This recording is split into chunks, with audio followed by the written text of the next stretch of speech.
Ladies and gentlemen, boys and girls, children of all ages, distinguished guests, and folks of all stripes, put your hands together for the Space Cadet Sports Podcast. Houston, we have Paul Salazar Jr. Hey folks, welcome back to the Space Cadet Sports Podcast. I'm your host, Paul Salazar Jr. You can find the podcast at Space Cadet Sports on Instagram and TikTok. You can find me, your host, at Paul Salazar Jr. on all social media platforms that are cool. I am a improviser, joke writer, general clown, and silly person. I'm also a Houstonian. I was born and raised in Houston. I spent a lot of time there before I ventured out to Los Angeles, where I'm recording from, to follow a career in entertainment, and now I'm a sports podcaster. But yeah, no, I love it out here in Los Angeles. A nice, very sunny day. The birds are chirping. I have the doors open because my producer, Carla the dog, she's right here with me. She insists on it. She says the audio really doesn't matter that much. Who cares about the quality? Just get it done and let me sit outside and watch my birds. But yeah, it is a day off for the Astros, and it's desperately needed. This team has been struggling out at the gate. There's panicking from fans and from sports bloggers, from the X-Boys and the AM sports radio boomer callers. You know, there's been a lot of panicking that has been happening lately, and I've been doing a lot of tongue-in-cheek joking around about it. But also, yeah, we're hoping that this team could turn it around and start winning. So it was a really rough stretch for the beginning of the season. Everybody anticipated it was going to be tough. Starting off with the Yankees, starting off with the Rangers, the Blue Jays, the Rangers again, and the Atlanta Braves. I mean, why didn't they just throw the Dodgers in there too, just for fun, instead of the Mexico City series against Colorado? Why not just throw the Dodgers in there? Make sure the Astros have the toughest strength of schedule as possible. Come on. But yeah, no, the Astros, we weren't anticipating that they were going to come out of the gate setting the world on fire, just due to honestly, well, I didn't think that, due to who they're playing. I was like, it's going to be a rough go of it out the gate. I'm hoping to get to 500, but also with the way that the Astros have started off all the other seasons, I wasn't that optimistic that this would be 500 start. I was thinking it would be below 500 start, and yeah, it's a lot easier to say now. But I'm new to sports podcasting. I'm learning that you have to make these predictions and put your foot out there. So even if you're wrong or right, you make those predictions sometimes. But yeah, I wasn't anticipating this start to the season to be much more stellar than it is. Obviously, I'd much rather be closer to 500 than we are. The Astros are, I should say. I don't like the record, but I wasn't anticipating it being a booming start to the season. The offense has started to turn it around, and the pitching, was really struggling there, but we do have some things to look positively towards. But before we get to the positive things, as you know, you tune in to this podcast to listen to positive things. If you want to be a toxic fan, if you want to be panicking, if you want to be stressing out, there's plenty of options for you right now. This is for the diehards.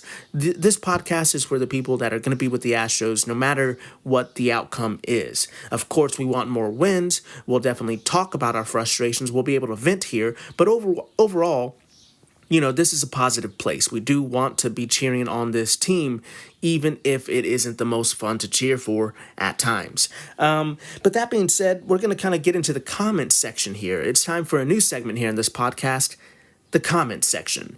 And right now, you can comment on our social medias, at Space Cadet Sports. You can go to the Substack, spacecadetsports.substack.com. You can become a premium member there. I give a lot of content out for free, but also this is very time consuming. I generally do get paid for my efforts as an entertainer. So, when you have a passion project like this, I love doing it. I definitely want to be doing it, but also, if you feel it in your heart to support the podcast, please do, because it does take a lot of time. It does take a lot of energy. It does take a lot of commitment to make this. And if you like what you're hearing, we really would appreciate becoming a premium member. There's definitely perks. You get more content. I am working with merch in the future. Maybe we'll have some merch that we can give out as perks. But right now, it's just more of a good feeling, like when you supported the PBS pledge drive back in the day. And while you might not be getting the same perks, you might not be getting that same tote bag, you might not have that same air of superiority for donating to intellectual broadcasting, you will have the pride of knowing that I, Paul Salazar, am not going to starve because you're supporting me. So thank you very much for that. But yeah, let's get into the comment section here. So if you would like to leave us a comment, there's plenty of ways for you to do that. But right now, I am going to Facebook. We are going to Facebook. Zip up your hazmat suits. It's time to get into the comment section. All right, so we're getting into Facebook here. We have our hazmat suit on, and it says Rob here. Rob here says, any chance the window is actually closing? No need to panic. Just realize it wasn't going to be open forever. And yeah, Rob, you're 100% right. And I think this is a good thing. This is like a good rational take, and that's why I wanted to respond to it, because obviously Rob isn't panicking right here. He isn't telling people that they should panic, but he's trying to have a healthy dose of realism here. Is there a chance that the window is closing? The reality of the situation is that there is always a chance. Injuries, luck, player regression, other teams in the league just going off on tears. There's always the potential in the crazy sport of baseball for a window for a team to open or a window for another team to close. And that's why you have you really focus on your general manager in baseball. That's why that hire is so important. And Jim Crane is always going to get a little bit of criticism for his handling of the James Click situation. There's been a lot of speculation. I have read a lot about it, but I don't want to add to speculation because I am not a journalist. I definitely read a lot, and when I do read a lot and when I do feel confident about giving out facts, I do state that. But other times I do try to remind you that this is a fan blog, this is a fan podcast, and there will be some speculation and opinions. So, the speculation is that Jim Crane should not have hired James Click so freely just because of personality clashes between the brass at the time, Dusty Baker, Jim Crane, and James Click. James Click was a very good general manager. A lot of the moves that he made were able to keep the Astros going in this golden era for so long. And Jim Crane will wear a lot of the signings that was made in the time that we didn't have a general manager, namely the Rafael Montero signing, extension, I should say, and the Jose Abreu signing. Both last season, we thought that Montero signing was absolutely debilitating, and this season it's like, hold my beer. We're going to sign bigger contracts with Josh Hader, and right now there's a lot of speculation as to whether that was a good signing or not. And the Jose Abreu signing is looking really tough in the second year of its third-year contract. I'm not saying that those are the reasons why the window is closing, but those personnel decisions or the window's closing to begin with. To be frank, I'm not saying that either. But I am saying that these personnel decisions really are the big decisions when you think about a title window, when you think about golden era, the Astros golden era baseball. All these things that we're saying about the Astros longevity, these are general manager decisions. These execution and day-to-day things tend to be more managerial and player specific. But when we're looking at the window closing, we have to look at a long-term view of this organization. Now, the sad thing is, it's really hard to get a good grasp on the minor leagues at least for me. Now, there are lots of places you can go to for prospect rankings, for prospect blogging, for prospect reporting. Honestly, I would love if I was able to do that more, but it is so time consuming. I struggle enough to have enough time to follow the Astros to be able to expand that, and also to follow the minor league system would be very difficult for me. So, I do have to go kind of as the media goes, and the national media is not very high on the Astros farm system. The Astros have not had a great farm system for quite some time now.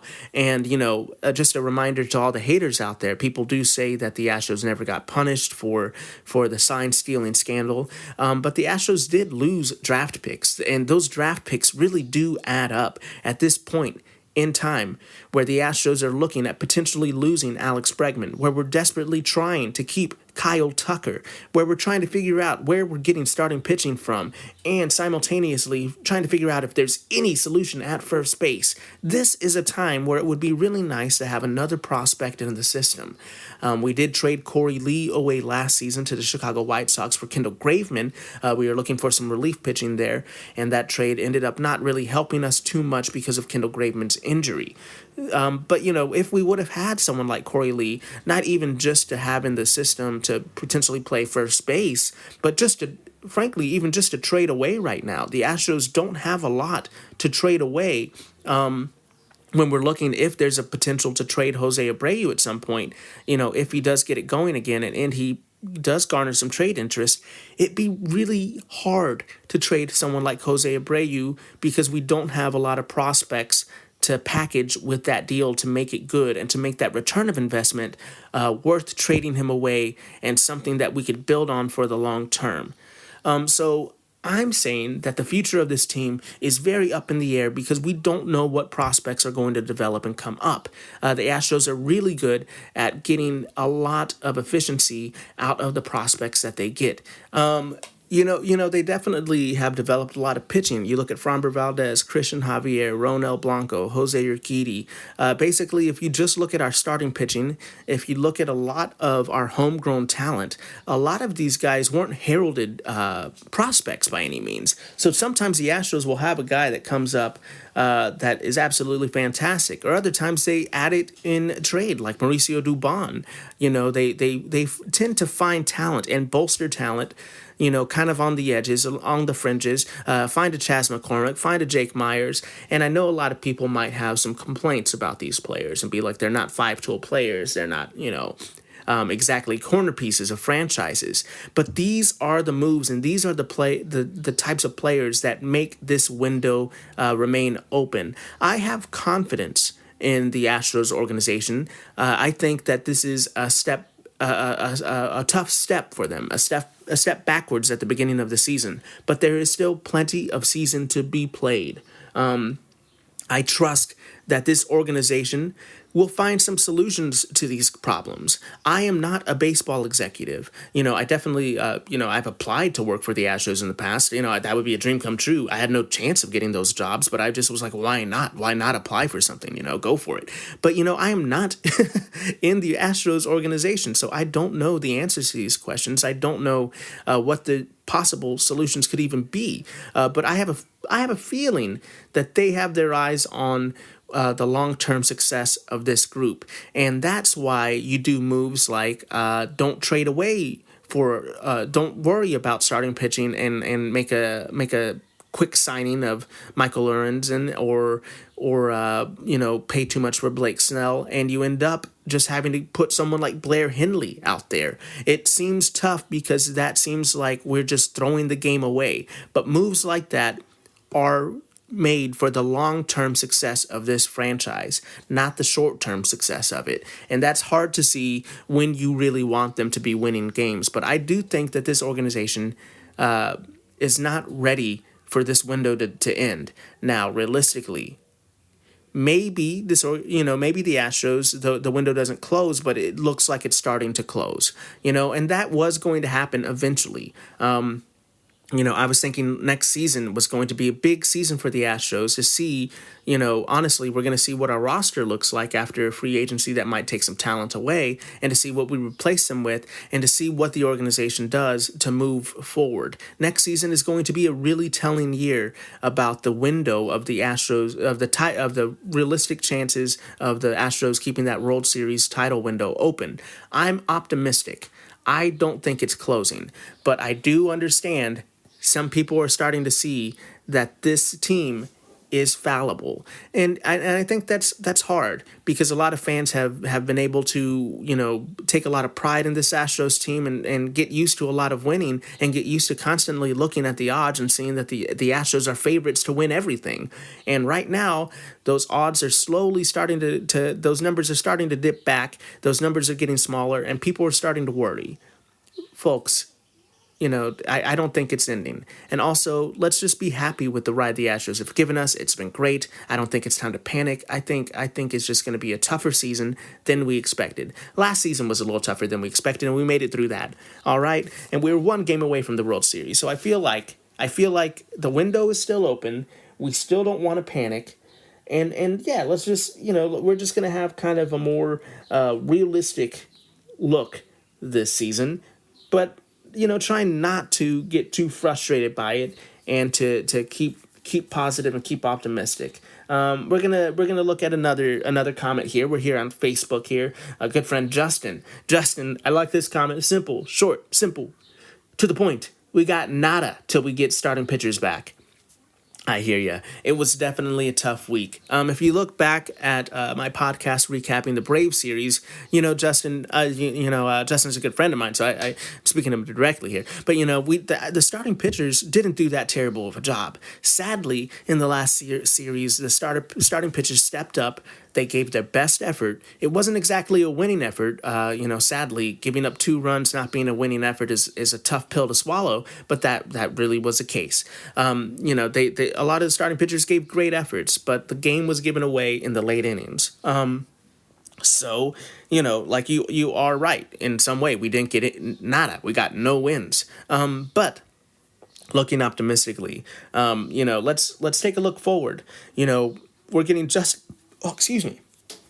We're getting Justin Verlander back tomorrow. He will be pitching against the Washington Nationals in D.C. That is huge for us. Definitely he didn't have the best, the most dominant minor league rehab assignments, but minor league rehab assignments are about executing and feeling comfortable. It's not exactly about getting results. Of course, you want to win, you want to compete, you want to do good, you don't want to humiliate yourself. But most of the vets out there, most of the coaches out there, are just worried about health and making sure that you check the right boxes so that you can move forward, and they don't worry about your health and your conditioning and your mechanics as a pitcher, and I think those boxes were checked. So I'm going to be optimistic that Verlander, this might be a rougher start for Verlander, but Verlander is a professional pitcher. He's going to figure it out. I don't worry. I don't think Verlander is going to give us a terrible outing like we were seeing from some of the younger pitchers last week, but I do have to say, we might need a start or two here for JV to be as dominant as we are used to him. But he is coming back. So, Justin, that is big news. And I'm not going to, let's see here. There's one more comment I wanted to mention real quick. I wanted to jump right into the game previews, but one more comment I did want to mention. I did see somebody said that they wished that they could make $19 million being an Astros sitting on the bench. And this is one of those jokes that I used to do all the time. It's a very common joke. It's a very, very, I'm not trying to be like it's a hack joke, but in a way it is kind of a hack joke to be like, oh, I wish I could make millions of dollars. I wish I could make millions of dollars to sit on the bench, or $1 million to strike out 3 times a game. Well, guess what? You could. You could do that, and you missed the boat because you're not good enough. You had a chance to make $19 million riding the bench or striking out 3 times. Instead, you weren't good enough in Little League. I just find it so funny where people get so mad at Jose Abreu, and then it turns into this thing where they're like, I could do that. Yes, yes, I'm pretty sure you could strike out 3 times in a professional game. I'm not saying that, but I'm just saying put a little respect on these professionals. I mean, come on. They worked hard their whole life to get here. This guy has had a whole career in baseball, and I hate to say it, but age comes from for everybody. Age is undefeated. Right now, he's dealing with learning how to use a tool that isn't quite as fast and polished as it used to be. And pardon me, and that messes with your psyche. Whether you're aging or whether the talent around you is getting better, that messes with your psyche. I was a player that I never got to play baseball long enough to age and to learn what it's like to lose your talents. I lost my talents overnight. Immediately one day, everybody was so much better than me, and I had to start adjusting to do different things with my game so that I could play baseball longer. And it isn't fun. It messes with your psyche. You really you lose confidence. And I'm hoping to write an article later about the Jose Abreu problem and the confidence issue that I think he's having. So you can check out the Substack later at spacecadetsports.substack.com to read that article. But I just think it's so silly. It's a bad look. That joke's been around forever. You look silly. Don't do that hack take anymore. If you really do get that upset in the game that you think that you could take Jose Abreu's job, get to the batting cages. It's never too late. Go join a rec league. Find some fast pitch rec league. Get your skills up. You never know. You never know when you can make it to the majors. Ronel Blanco didn't start pitching until he was 18. I don't know if y'all know that. If y'all knew that, but I just found this out recently. Ronald Blanco, he's a 30-year-old pitcher in the league right now, pitching his arm off. He didn't start pitching till he was 18. Okay, so shout out to the late bloomers out there. But if you're somebody sitting on your couch, drinking your Yoo-hoo, eating your buffalo wings, saying, "Oh, I could do that," then go do it. Go do it, like, you clown. What an awful take. It's like the people that you sit back and you watch things on TV and you're constantly, "I could do that." You're not doing it. Just why are you so critical of people that go out there and try to do things? You do it. So anyway, that I'm going to step out of the comments section before I get too frustrated there. I think I'm getting frustrated by these haters. I just think it's so silly. It's such a bad take. Such a bad look. But let's get to the series preview here. The Astros, after this day off, this much-needed day off for all of us, they are going to D.C. They're headed to play the Washington Nationals, who are 8-10 right now in this season. The first game I already mentioned, Justin Verlander returns to the mound. Astros fans are very excited about that. And he will be pitching against Mackenzie Gore on Friday. He's a left-handed pitcher. Mackenzie Gore has a career, I believe, I'm going to look it up. I got some stats here on Mackenzie Gore. He has a ERA right now in the young season of 2.8. He definitely is pitching pretty well by that metric. His FIP's field independent pitching FIP is going to be 2.45. He has a high strikeout rate this season so far with 12.94 strikeouts per 9 innings. He has a career WAR of 2.5. Mackenzie Gore, at the age of 25, he's a young pitcher. I do think he, while he's a left-handed pitcher, he has been pitching really well lately. I think the Astros can eat up left-handed pitching. It hasn't actually manifested the way I would like to this season, but I think this could be a good matchup for the Astros. I think they're really going to have to attack him. Obviously attack the strikes early, try to get some hits on him, and just don't expand the zone. Don't swing out of the zone because he's going to try to strike you out. And if you're swinging early at strikes, there could be a potential for getting behind in the count, which means the Astros are really going to have to work the count, really take some, swing early at strikes, and then wait late, not go out of the zone, and really work the count, really work to get some hits off this guy. And we're going to need timely hitting, obviously. This goes without saying. The Astros have struggled, been really Jekyll and Hyde with their runners in scoring position, and in some instances leaving men on base when we really could have used them to win games. And in some games they did good with runners in scoring position. They just didn't get the extra hit they needed. So we're hoping that they can get more timely hitting. They're going to need it against Mackenzie Gore.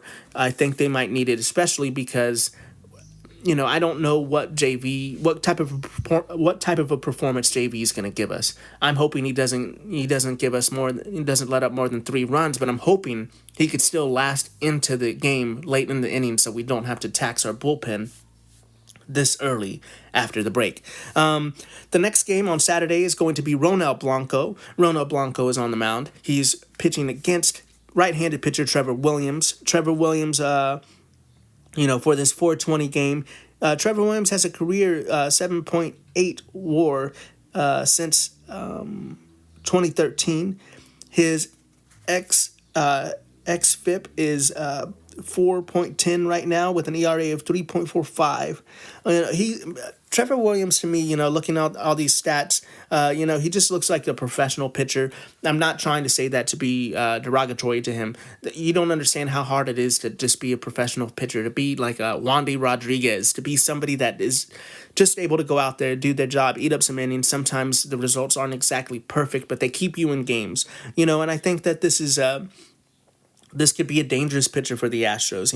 If they don't really, sometimes they play down to their talent level. If they let this guy kind of work them and get deep into the game, I could see that spelling trouble. So once again, like we're looking at Verlander and Blanco. I have a little bit of caution around Verlander coming back from his minor league rehab, but you're hoping that these are kind of our better pitchers. So to really the same kind of playbook against Gore, attack when he's pitching those strikes early. Don't sit on the strikes early, and then as you're working the count, if he starts throwing pitches off the plate, just take the pitch. Try to work the count. Try to work some walks. Try to really get him in on base so that we can knock some runs in when he throws those mistake pitches. The third game on Sunday, the Sunday early game, is going to be Christian Javier for the Astros going up against the left-handed pitcher Mitchell Parker for the Washington Nationals. The Astros have not seen this young pitcher's at all. I believe this is something like his second start. If I'm correct here, I believe might have even started the season in the minor leagues. So Mitchell Parker, young pitcher, he's only pitched 5 innings for the Nationals with a 3.6 ERA and an xFIP of 3.30. He has a standard repertoire of pitches with the fastball, slider, curveball, and changeup. And like I mentioned earlier, he is a left-handed pitcher. I'm hoping, once again, the Astros can eat up this left-handed pitcher. Bregman tends to hit well off of left-handed pitchers. Altuve tends to hit well off of left-handed pitchers. Alvarez and Tucker aren't scared of anybody. You can't bring in left-handed pitchers just to pitch exclusively to them. So we're hoping that we could kind of eat up these kind of young lefties that they're throwing out against us. We're hoping that we could really put the hurt on them and really score some runs early and often. It would be nice to get some cushions, to get some leads going into these late innings, and not just because the late innings have been tough for us, but just to kind of get some confidence going for Ryan Presley, and to a lesser extent Josh Hader and Brian Abreu. I don't think Brian Abreu and Josh Hader are having confidence problems. I think it's just missing, and maybe some mechanical issues, nipping around the corners and not getting the strikes they're wanting, just kind of missing on execution. Whereas Presley, it does look like there's some execution issues, but I'm worried for him it's more confidence and more in his head. These are opinions, these are speculations. So this is what I'm thinking and what I'm seeing. But right now it's just kind of eye test and going from my gut. I'm not saying I know that Presley is struggling psychologically or anything. This is just what I think I'm seeing here. So I'm saying, if the Astros can really put a hurt on this team, can really they're not looking like slouches, but if we could just really get some offense going and really kind of bolster our pitching and have them pitch with a little more confidence, have them grow that confidence, that would really be great. If we could, we have Verlander, Blanco, and Javier. Right now, as we stand, these are top 3 pitchers, maybe even in this order right now. No disrespect to Christian Javier, who's been pitching out of his mind. But, I think these are top 3 pitchers. So I'm not too worried about our middle relievers getting overtaxed right now. But it is a concern because it has happened in the past and because we might need them in later games in the road trip. We don't want them to be overtaxed in these first 3 games. It would be really nice if we could sweep this series. And you know what? I'm going to call it. I am going to call it. A Space Cadet here. We are predicting that this is going to be a sweep of the Washington Nationals. And yes, this might be a little manic, crazy, wishful thinking, but maybe that's the energy we need right now. Maybe the Astros just need somebody to be like, I believe in you. I know you got this. Here at Space Cadet Sports, we believe in you. Here at the at the Paul Broad Pod Paul blog, I can't even say it. The Paul Broad Pod Paul the Paul Broad Pod Ball blog. Oh man, that's a mouthful. We believe in you here. We believe that you can go out there and sweep this team, so we're calling it. I'm putting my reputation on the line, guys. Jose Abreu, I'm putting my reputation on the line, man. Knock some runs in for me. I'm saying we're going to sweep this team. We need it. I think the team's going to be fired up. They're obviously a much better road team. They're, whether you believe it or not, they're actually good at turning the page and putting the past behind them and moving forward. We just need to get winning results. I think we've got decent results this season, except for the win and loss column. So if we can get some winning results here, I'm feeling really confident about this team, so I'm calling it. It's going to be a sweep, y'all. Going to the rest of our road trip here, after the Washington series, we do get a day off, and we'll go to Chicago. We'll play the Chicago Cubs Tuesday, Wednesday, Thursday. Then Friday's a day off, and the Astros are going to Mexico City to play the Colorado Rockies. And that's going to be a lot of fun. The air is going to be thin there. So definitely looking for some high-octane games that will be played there. And when we're looking at it here, we have, we're looking at maybe, Ronel Blanco and Christian Javier starting those Colorado games, which might be dangerous for them. I'm not saying they're going to have a bad outing, but that thin air, Javier gives a lot of pop-ups. Ronald Blanco has been a bit of a flamethrower. I could see a lot of high exit velocity off of those hits. So, for the Mexico City, for the Mexico City, series, we're definitely going to need some offense, and we're going to need some confidence in that pitching. So I'm hoping these first 2 series that we play, we minimally win those series, because those games in the high altitude, while they could be fun, they might not be the results we're looking for if we're lacking confidence and on both sides of the ball. So we're hoping that they can gain some confidence. We're hoping that they can turn this around. I mean, how nice would it be if they just win 6 in a row? How nice would it be if they win 8 in a row? That's not unheard of, folks. Baseball is a weird sport. Baseball is a very emotional sport. It is not too late. They have plenty of time to turn it around. While I'm saying it isn't time to panic, I also don't think this title window is closing this season. That being said, I'm not saying 100% book it. We're going to the World Series. I'm just saying I think there's plenty more time left in the season for this team to figure it out and play some competitive baseball and get back to where they belong, back to where they need to be, back to being the Astros we know and love, back to being the Astros that everywhere else outside of H-Town people hate. I think that's what's going to happen, guys. I think it's turning around. I think it's just going to really try our patience. So let's root on the good guys. Let's root on the Houston Astros. Let's believe that they can do it. I get that Space Cadet SpongeBob meme. We just got to believe. You just got to believe, guys. This team is turning it around. I think it's going to happen. I think this is going to be a good road trip for us, and I think that we'll turn it around. Definitely check out later. I'm going to talk more about Jose Abreu in the article on the website. That's going to be at spacecadetsports.substack.com. And with that With that note, we're going to go ahead and close this podcast out. Thanks so much for listening to the Space Cadet Sports Podcast. I've been your host, Paul Salazar Jr. You can find the podcast at Space Cadet Sports on Instagram and TikTok. You can find me at Paul Salazar Jr. on all social media platforms.